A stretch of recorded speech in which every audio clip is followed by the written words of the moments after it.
Oui, je crois qu'on commence à le confirmer dans les messages, hein, confirmer le nous pour qu'on soit au même niveau d'information. Je ne sais pas si c'est à Benoît de répondre à cette question-là. Ce n'est pas le RDPC qui a mis en place le conseil électoral. Est-ce que le RDPC va dissoudre ou ne va pas dissoudre? Est-ce qu'on a les mêmes problèmes que du côté de la Côte d'Ivoire?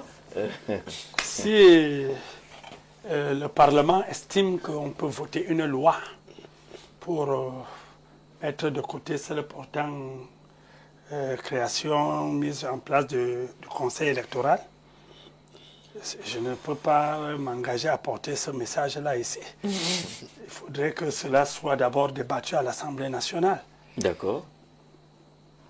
Merci pour la réponse. On verra justement comment exploiter cette information. Mais la question qui nous rassemble maintenant est relative à la disparition de Kavaïgué Djibril. Quel héritage politique, une trentaine d'années à la tête du Parlement camerounais, l'Assemblée nationale, une cinquantaine d'années de vie de député à l'Assemblée nationale. Est-ce qu'il y a un héritage qu'on peut noter, souligner et même archiver concernant Kavaïgué Djibril Moubarak? Ok, je commence. Oui. Ouais, mais bon, c'est toujours compliqué de parler d'une telle personne. Il est député depuis 1970 et ma mère est née en 1933, donc ça dit qu'il y a quand même un large gap entre Kavaï et nous tous sur le plateau. Oui. D'un point de vue personnel, quand même, on devrait d'abord naturellement admirer sa carrière. Député en 1970, adjoint au préfet entre 88 et 92, puis député président de l'Assemblée nationale à partir de 92. Donc, ça a été une longue carrière très riche que nous devons saluer.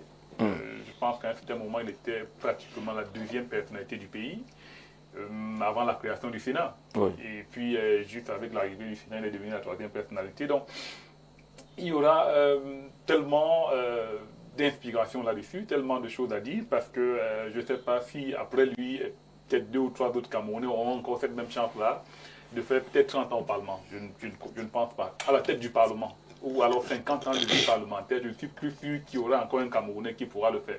Bon, l'avenir nous dira. Mais puisque là nous parlons d'héritage, c'est plus ou moins compliqué également de parler d'héritage d'un homme politique, parce que quand on parle d'homme politique, la première chose que moi je questionne, c'est sa pensée. La pensée politique de l'homme.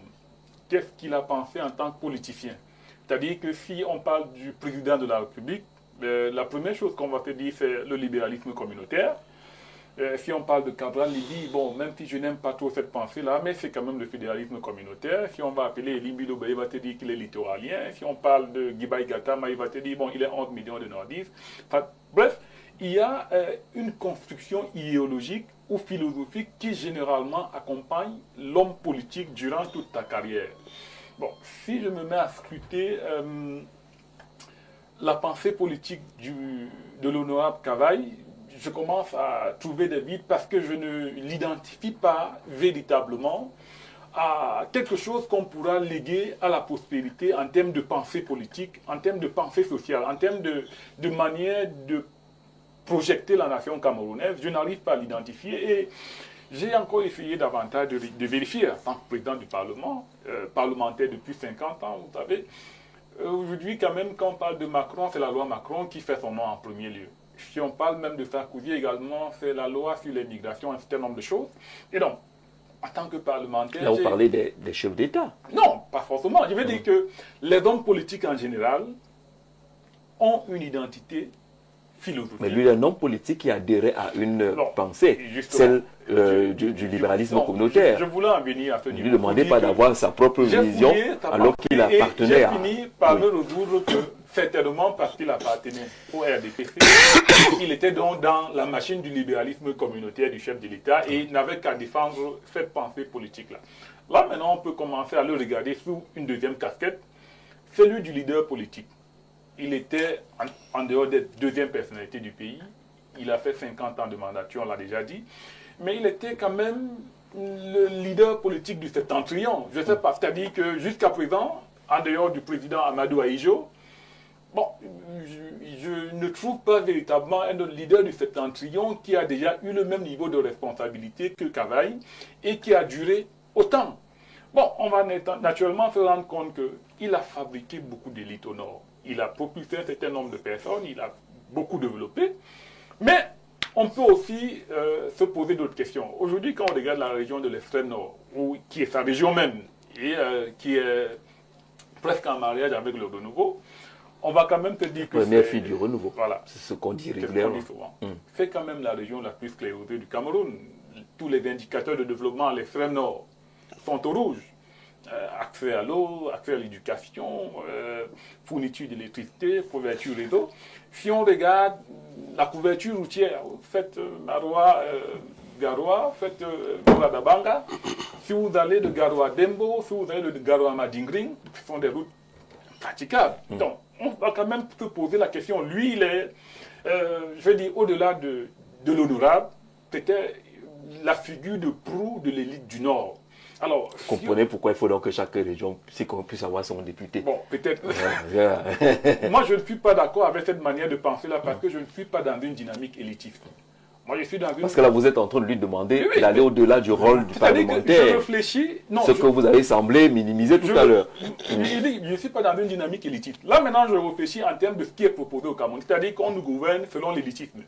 Donc, on met des élites qui doivent apporter le développement quelque part. Donc, moi, je commence à l'analyser en tant qu'élite responsable permanent du RDPC au Nord, président de l'Assemblée nationale. Je commence à me rendre compte que la région politique qu'il a occupée est quand même très sinistrée. Et à ce moment-là, on va encore se poser une deuxième question. Quel a été l'impact de l'ensemble des élites qu'il a incarné, qu'il a été et lui-même, et puis tout ce qu'il a tiré derrière lui. Mais non, on te demandera qu'il est parti d'où à où lorsqu'il arrivait. Mais là, quel était le visage de l'extrême nord et en une trentaine d'années, deuxième personnalité de la République, est-ce qu'il n'y a pas eu... Vous voulez poser la question de I avec c'est fondamental. Pour faire le bilan, on va vous reporter un certain nombre d'usines, un certain nombre d'entreprises qui existaient à l'époque et qui ne existent plus aujourd'hui. Donc, moi, je ne voudrais pas qu'on rentre dans ces considérations. Moi, je veux analyser le monde tel qu'il est aujourd'hui. On va vous parler d'inondation en Maga, on va vous parler de lac d'eau, on va vous parler de choléra, on va vous parler d'un certain nombre de problèmes qui sont là chaque année dans le septentrion. Et c'est là, c'est expliqué par une forme de, je dis quoi, la fille aînée du septentrion a semblé vouloir dire, du renouveau a semblé vouloir dire non au renouveau. Lors de la dernière élection présidentielle, on a vu que les contestations ont été très vives à l'extrême nord, au nord et même dans la Damawa. On a aussi vu que, c'est-à-dire, le territoire politique septentrional qui semblait être la chasse gardée a semblé être passé à côté. Et donc on se dit aujourd'hui, s'il faut penser que la famille politique de Cavaille va hériter quelque chose de ce parcours-là et de l'ensemble de ces élites, qu'est-ce qu'elle va hériter aujourd'hui? Est-ce que si on retourne aujourd'hui à une élection dans le septentrion, est-ce que le RDPC auquel appartenait l'honorable Cavaille ira de manière sereine, le cœur léger? Est-ce que on aura l'impression qu'il y a eu un travail qui a permis de pérenniser les acquis de 92, c'est-à-dire au sortir de l'élection de 92, où on nous faisait comprendre que les résultats du septentrion sont venus changer la donne au sud. Est-ce qu'aujourd'hui, si on retourne à une même élection dans le contexte actuel, avec le travail qu'a fait cette élite et l'ensemble des élites qui étaient derrière lui sur le terrain, est-ce qu'on a l'impression qu'on aura les mêmes configurations? Moi, je suis tenté. D'accord. Il y a donc, lorsqu'on vous écoute, une réelle difficulté à cerner la question de l'héritage politique de Cavaille et Djibril. C'est un exercice assez compliqué quand même, hein, lorsqu'on veut aller sur ce terrain d'héritage politique et qu'on est obligé de parler du député, du président, de l'élite et autres, pour mesurer cet héritage-là, ça devient difficile.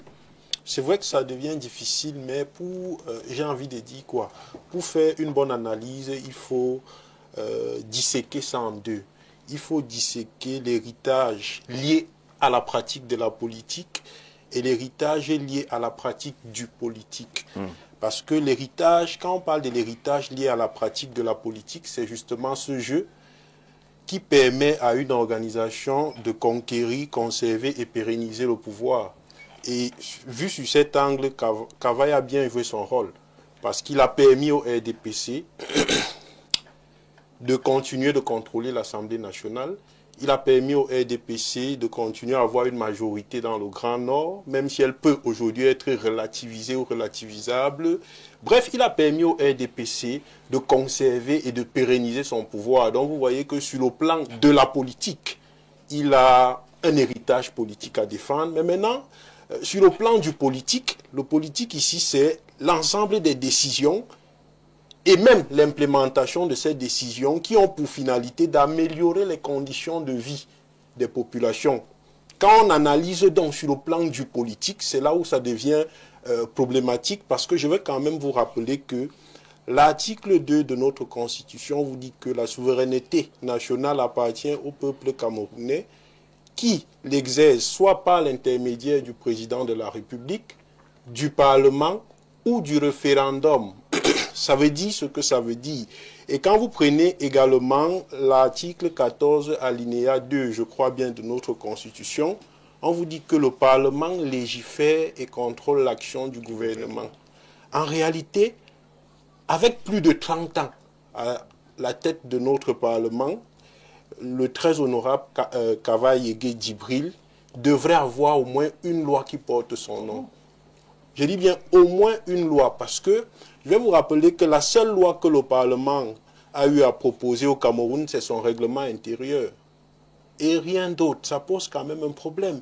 Parce qu'il faut rappeler que l'initiative des lois appartient concurremment, là c'est l'article 25 de la Constitution, au président de la République et au Parlement. Ça veut dire que le Parlement également est appelé à résoudre les problèmes en République, parce qu'on résout les problèmes avec les lois. On a eu le problème de la crise anglophone. Est-ce que vous savez que le Parlement aurait pu légiférer? On a la décentralisation qui stagne. Le Parlement aurait également pu légiférer. On a attendu que ce soit le gouvernement qui nous apporte un code de la décentralisation qui a même beaucoup de coquilles. On a eu la CanGate. On a eu Covid-Gate. Est-ce qu'il y a eu un véritable contrôle de l'action du gouvernement qui a pu aboutir justement à une amélioration sur le plan de la gouvernance? En 97 et en 98, le Cameroun a été classé doublement champion en ce qui concerne l'indice de perception de la corruption. Mais il y a des lois qui ont été votées par ce Parlement-là, qui traitent de ces dossiers. Et la mise en application de ces lois n'est plus du registre du Parlement. Je vais quand même vous faire remarquer que ces lois, les lois qui ont généralement été votées par le Parlement, sont des lois qui n'ont jamais subi de véritables modifications. Ça veut dire, telle qu'elle est entrée, c'est comme ça qu'elle ressort. Parfois, même quand le participe passé n'est pas accordé, mais ces lois existent. Si vous allez dans les détournements des deniers publics, les lois existent. On ne peut pas faire le procès à l'Assemblée nationale de n'avoir pas légiféré là-dessus. Sur la corruption, les lois existent. Est-ce qu'on lui fera le procès de n'avoir pas légiféré dessus si on n'applique pas l'article 66 qui n'est pas du ressort de l'Assemblée nationale? Non, mais est-ce qu'il n'y a pas... C'est encore Paul Stéphane qui a la parole. Voilà. Ah, c'est vrai que l'Assemblée nationale n'est pas chargée de veiller à l'application des lois, mais l'Assemblée nationale également est chargée de créer les lois. Depuis un certain moment, la CONAC, dans ses rapports, fait des propositions. Et le Parlement peut se saisir de ces propositions. La CONAC, par exemple, demande qu'on crée une loi spécifique anti-corruption, parce qu'il n'y a pas une loi spécifique au Cameroun sur la lutte contre la corruption. Le Parlement ou même l'Assemblée nationale a la capacité et même la légitimité de décider de mettre une loi justement qui lutte contre la corruption. On a par exemple, je dis n'importe quoi, on a le problème du SMIC au Cameroun. Est-ce que vous savez que le Parlement peut légiférer sur le SMIC au Cameroun? Mais on a l'impression que ça ne les concerne pas. C'est pour ça que je dis qu'en fait, sur le plan de la politique, son héritage est à saluer parce qu'il a permis à son parti, qui est le RDPC, de pouvoir conserver et pérenniser son pouvoir. Mais maintenant, sur le plan du politique, ça veut dire moi le citoyen maintenant, j'évalue son action en fonction des résultats parce que l'existence d'une institution, c'est pour résoudre un problème. Est-ce que vous avez l'impression que l'action du gouvernement est véritablement contrôlée au Cameroun? Parce que le contrôle en réalité doit déboucher généralement sur des actions telles que la sanction. Et c'est pour ça que... Et là, ce n'est plus du ressort de l'Assemblée Non, nationale. la Vous savez quand même qu'il y a Constitution- eu des commissions, des enquêtes parlementaires qui ont... La Constitution donne la possibilité au Parlement de faire ce qu'on appelle une motion de censure. Ça veut dire que quand je me rends compte que le gouvernement ne travaille pas bien, on signe une motion de censure et le gouvernement est débarqué. Est-ce que l'Assemblée nationale vous a dit que le gouvernement ne travaille pas bien? Quand vous regardez, Qui s'est plaint que le gouvernement ne travaille pas bien? quand vous regardez, Est-ce que qui s'est plaint que le gouvernement Quand ne vous travaille pas regardez bien? donc- Mais chaque fois qu'il y a eu des soucis, peut-être parce que Cavaillé a quand même créé la télévision de l'Assemblée, on pourra vivre les échanges là-bas. Ça n'a jamais été facile pour les membres du gouvernement sur les questions précises. Est-ce pour autant que l'Assemblée, s'il y a un problème avec le stade, la CAN, va décréter que le gouvernement fonctionne mal? Mais la question a quand même été abordée par le Parlement. j'ai envie de vous dire qu'avec tous les scandales qu'on a eu de 2018 en 2025, je ne prends que cette mandature-là. En réalité, le gouvernement Diongouté devrait être censuré par le Parlement. On a eu trop de scandales qui, dans une république normale, auraient entraîné la démission du gouvernement depuis si on avait un Parlement véritablement dirigé. Alors, on va parler du régime et du système. Peut-être parce qu'on est en train de définir un monde merveilleux, là où on n'est pas super présidentialiste comme au Cameroun. Il faut bien noter cela également. Benoît Feudier, lorsqu'on écoute les uns les autres lire cet héritage politique, on est en train de décrire un Parlement vraiment faible sous Cavaillé Guédipré. Non, pas du tout. Pas du tout. Qu'on le veuille ou pas, son héritage principal porte déjà sur L'infrastructure. il y a les infrastructures, Ah, on peut y arriver. Mais il faut déjà dire que c'est dans son règne, ou encore son règne, a permis, a contribué fortement à la stabilité institutionnelle. Qu'on le veuille ou pas, il faut dire que Cavaillé arrive à l'Assemblée. Bon, je fais fi de ses premières années de 70 à 88, où il part d'abord de l'Assemblée. Mais il revient là en 92 dans un environnement compliqué, où le RDPC sort même d'une élection avec 88, où il fallait faire une coalition parlementaire Absolument. pour tenir l'Assemblée. Et c'est dans ce contexte-là qu'il devient président de l'Assemblée.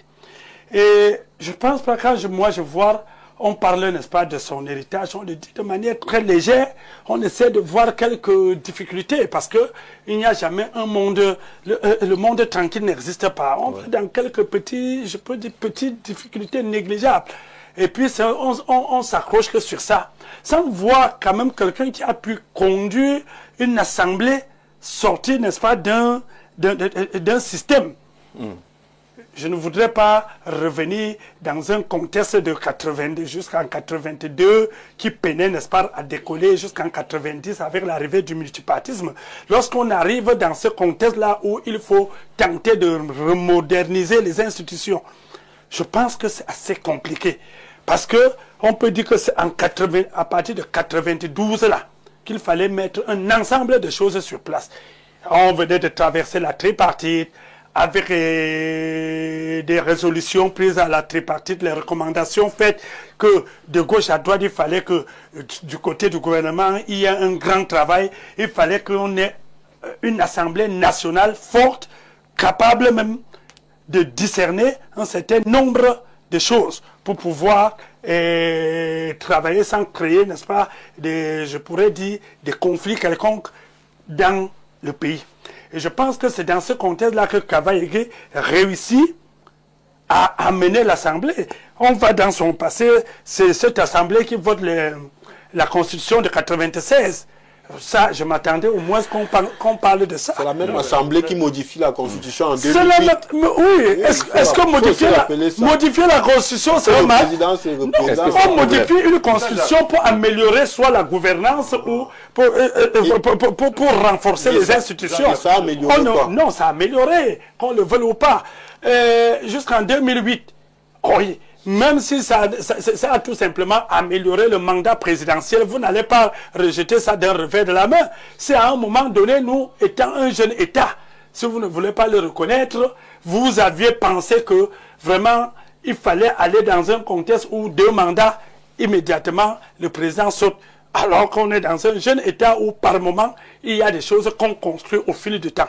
Parce que vous n'allez pas dire qu'un Paul Biya, aujourd'hui, c'est encore le même Paul Biya de 90 ou de 82. Il a autant vu des choses et avec son expérience, il y a un ensemble de choses que vous, dans l'émotion, vous voudrez tout de suite qu'on prenne des décisions. Et lui, avec l'expérience, il réussit à le faire. Et je pense que Kavaye Djibril également, c'est avec cette expérience, cette loyauté qu'on peut garder de lui, qu'il a pu tenir l'Assemblée nationale. Parce que je pense qu'on a des assemblées, même hors de l'Afrique, que nous voyons les bagarres tous les jours.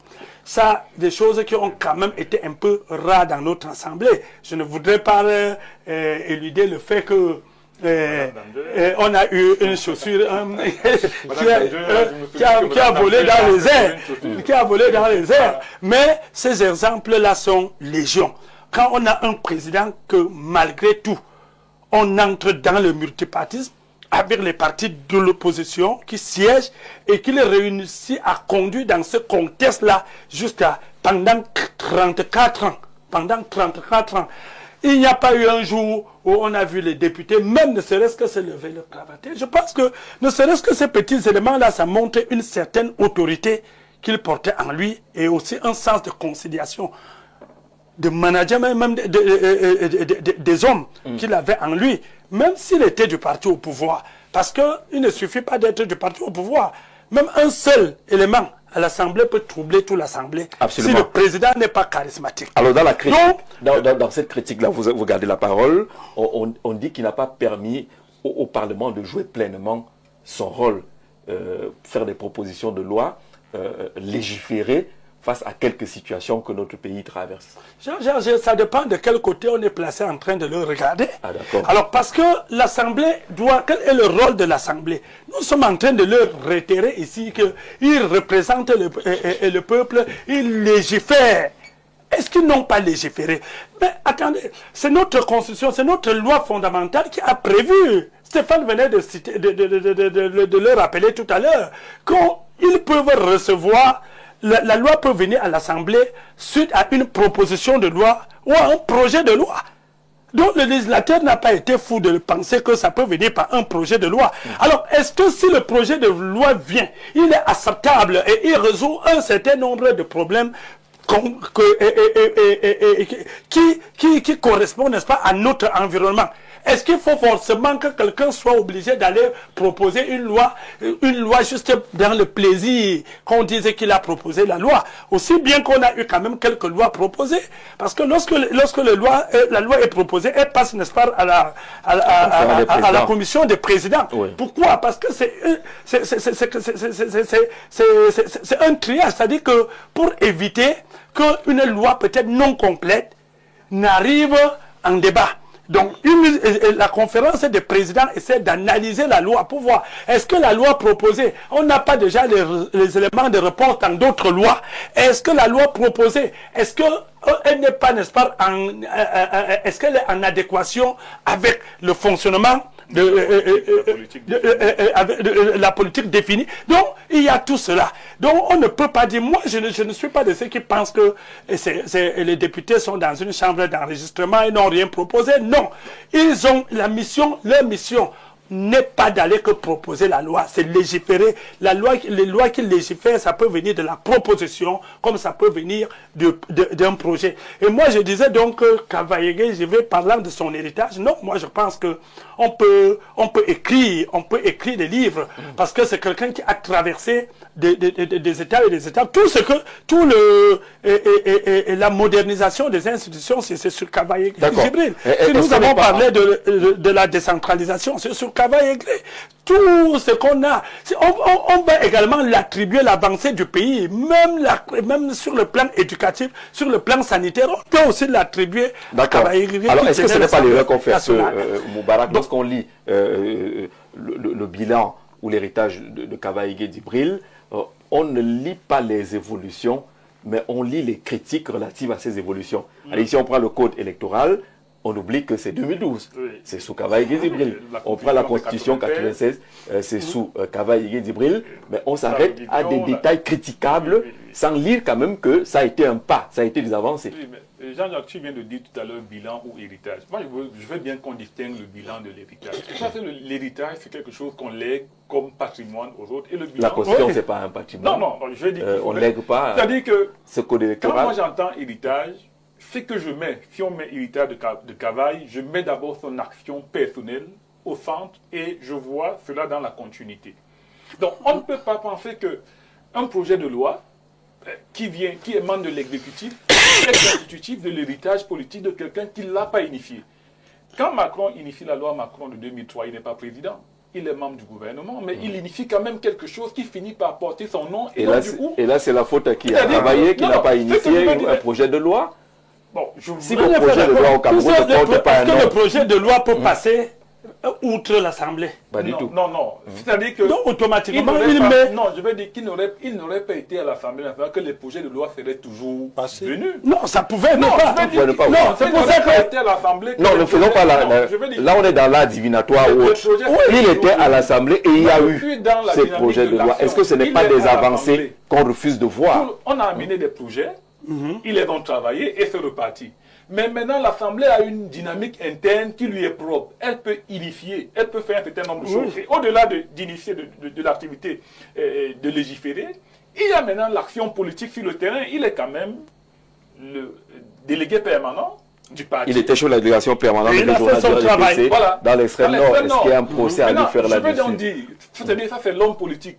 Est-ce qu'en tant qu'élite politique, l'extrême nord peut se réjouir aujourd'hui quand on connaît la présence de Boko Haram, que Guibaï venait de rappeler il y a quelques jours, et qui pose davantage de problèmes. Vous réduisez Boko Haram à quoi? Non, souvenez-vous de Kabaye Guédibril sur Boko Haram. Oui, mais... Qu'est-ce qu'il a dit? 2013. Au-delà de l'action, au-delà de la parole. Il a dit des Boko Haram sont parmi nous, je suis d'accord. Il a dit les Boko Haram sont parmi nous. Sauf que, ils sont toujours parmi.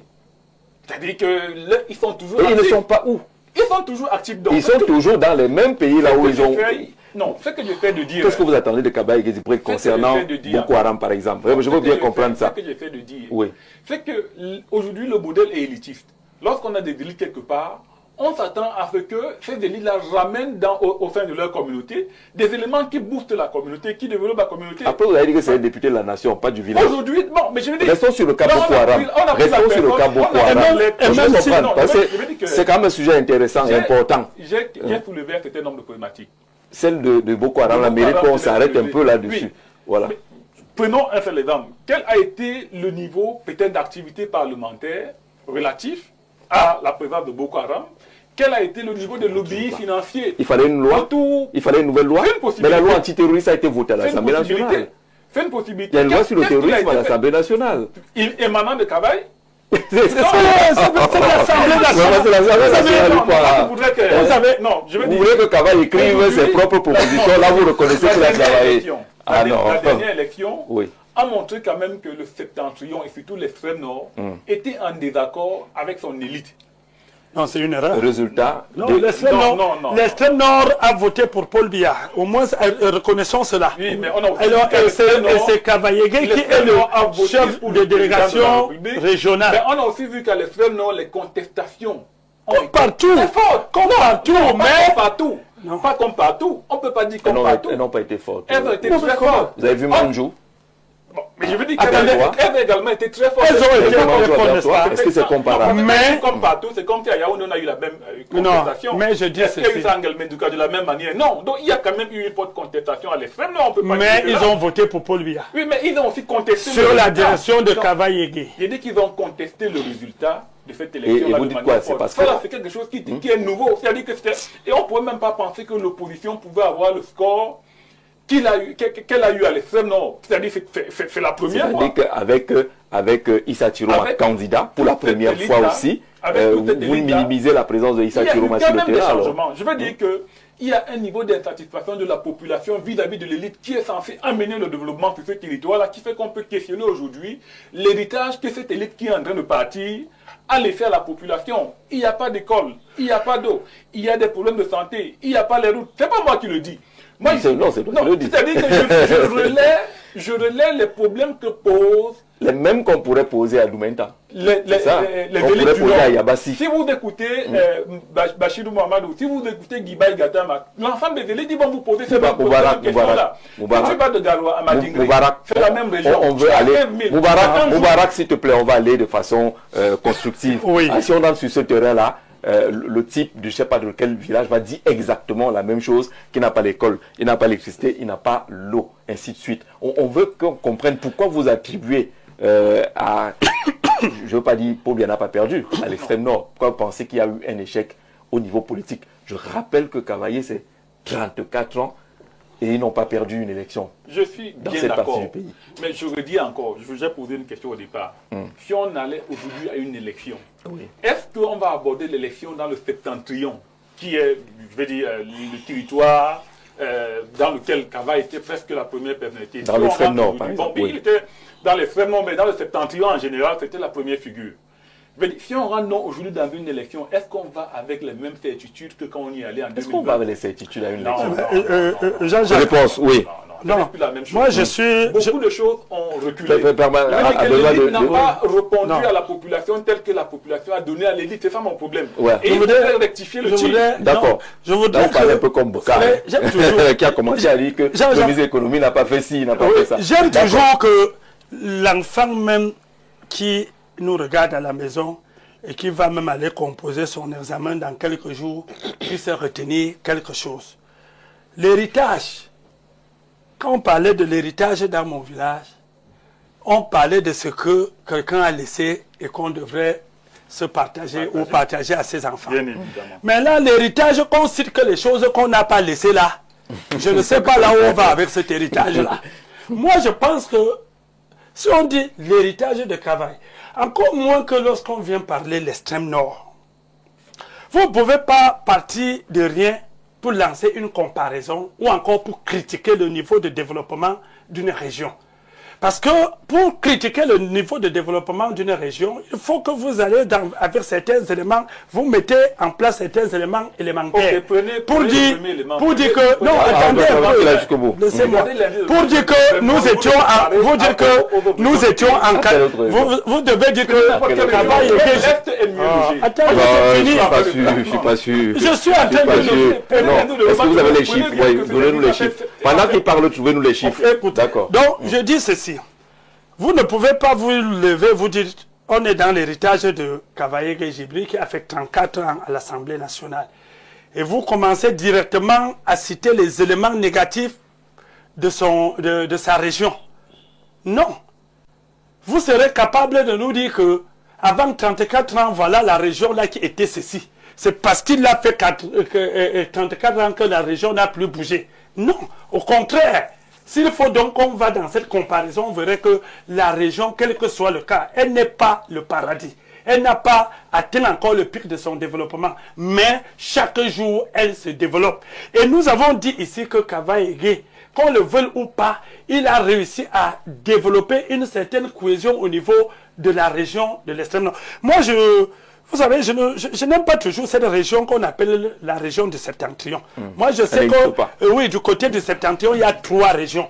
Donc, quand je parlais de Cavaillé Gébri, peut-être parce que je suis homme politique et je sais que c'était le chef de délégation permanent du comité central pour la région de l'extrême nord.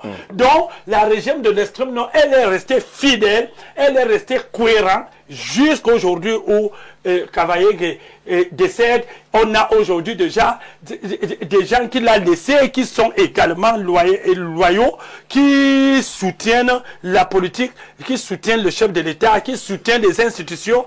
Il a réussi à créer un certain amour. Je ne voudrais même pas dire qu'il a développé, comme quelqu'un a dit ici. Il a fait naître aussi des élites de ce côté-là. Mais moi, je pense tout simplement qu'il a réussi à créer une cohésion entre l'État central et cette région qui est la première fille, nous avons dit, du renouveau. Donc moi, je pense qu'on ne peut pas, quand on parle de ça, on voit un Cavaillé quand même qui a passé toute sa vie, n'est-ce pas, à servir, qu'on le veuille ou pas, le Cameroun, qui a tenu une assemblée, qui est debout, qui a légiféré. Nous avons dit autant de lois, nous ne pouvons pas citer aussi. C'est pour ça que j'ai globalisé en disant il a contribué à la stabilité institutionnelle avec la recherche de la modernisation de l'État. Parce que nous partons depuis 82, n'est-ce pas, sortant dans un système unique pour embrasser le multipartisme, pour embrasser la pluralité politique, ce qui devient très très difficile à gérer. Et c'est pour ces raisons que nous disons, on ne peut pas ne pas penser à son charisme qu'il a exercé pour tenir l'Assemblée jusqu'aujourd'hui. Parce que malgré tout, malgré certaines contestations, on n'a pas vu l'Assemblée nationale exploser. Est-ce qu'on n'est pas en train